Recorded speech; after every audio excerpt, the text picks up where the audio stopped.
सभी लोगों का स्वागत है सीएल के एकेडमी में।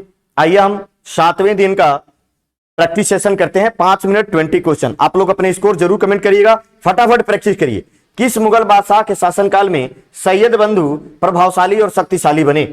किसके शासनकाल में सबसे शक्तिशाली और प्रभावशाली बने थे? तो इसका उत्तर हो जाएगा सी, फर्रुख हसीर के समय में सबसे प्रभावशाली और शक्तिशाली बने थे।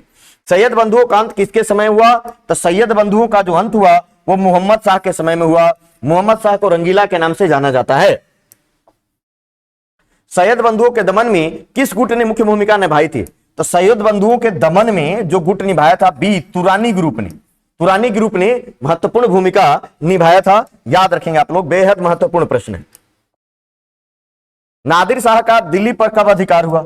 नादिर शाह का दिल्ली पर 20 मार्च 1739 को नादिर शाह ने दिल्ली पर अधिकार कर लिया था। नादिर शाह और मोहम्मद शाह के मध्य समझौता कराने में किसने प्रमुख भूमिका अदा की थी? तो निजामुल मुल्क ने। निजामुल मुल्क ने इसमें महत्वपूर्ण भूमिका अदा की थी। बी बिल्कुल सही उत्तर है। नादिर शाह के आक्रमण के समय मुगल सेना का मीर बख्शी कौन था? तो नादिर शाह के आक्रमण के समय मुगल सेना का जो मीर बख्शी था, खाने दौरान। सी बिल्कुल सही जवाब होगा। एक्सीलेंट उत्तर है और महत्वपूर्ण प्रश्न है।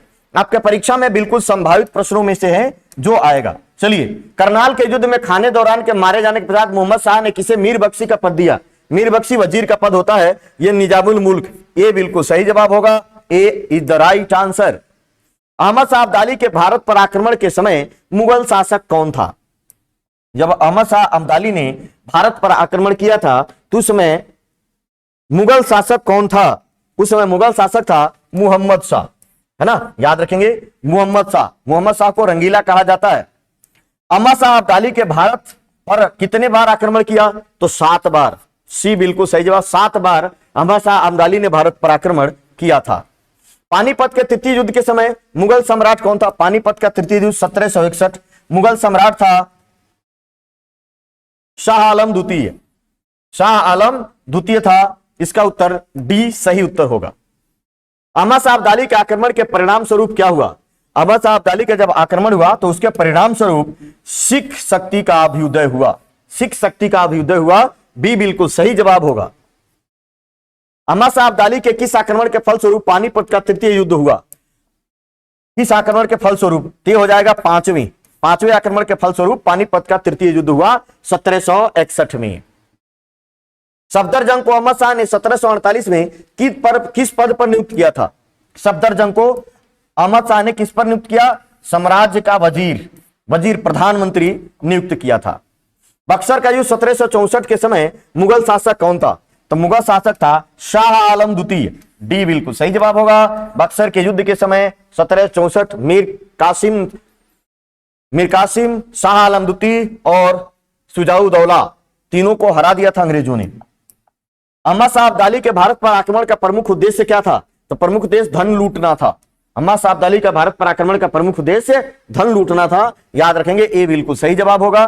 किस अंग्रेजी डॉक्टर ने फर्कोशियर के फोड़े को ठीक कर दिया था? सर जॉन सरमन के नेतृत्व में जो गया था उसमें विलियम हैमिल्टन नाम का एक डॉक्टर था जिसने फर्कोशियर के फोड़े को ठीक कर दिया था। William Hamilton. करनाल का युद्ध कब हुआ था? करनाल का युद्ध कब हुआ था? करनाल का युद्ध कब हुआ था? करनाल का युद्ध हुआ था 24 फरवरी 1739 को। 24 फरवरी 1739 को। ईरान का नेपोलियन किसे कहा जाता है? तो ईरान का नेपोलियन नादिर शाह को कहा जाता है। ए बिल्कुल सही जवाब होगा। ईरान का नेपोलियन नादिर शाह को कहा जाता है।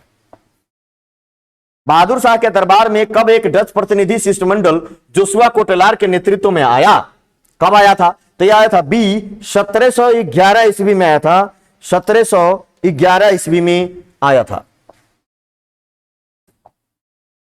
सही उत्तर हो जाएगा बी 1711। किसके समय में 1716 में बंदा बहादुर को दिल्ली में फांसी दी गई?